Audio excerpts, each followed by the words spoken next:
Salom chiqrolilar. Siz haqingizda afsona to'qilganda nomi qanday bo'lardi? Buni birgalikda aniqlaymiz. Qani ketdik.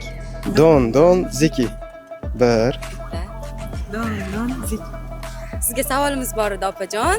Siz haqingizda afsona to'qilganda nomi qanday bo'lardi? Go'zal hayot bo'lardi. Nima uchun?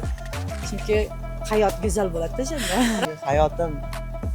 Hali kino qilib diskka chiqarsa, hali eng ko'p sotilgan kino bo'lsa kerak. Og'ani botir. 3 mushketyor.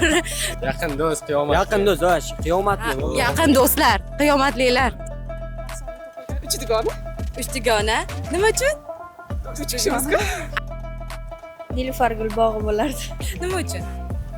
Chunki ismim o'zimga yoqadi. Basketbolchi qiz. Nimaga aynan basketbolchi qiz? Fizik basketbolchi. Chunki o'zim fizikman, lekin basketbol o'ynayman. Baxtli qizaloq.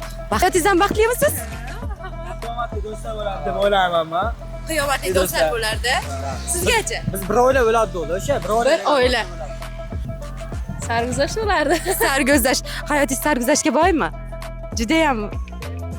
Sizcha? Meniki ham.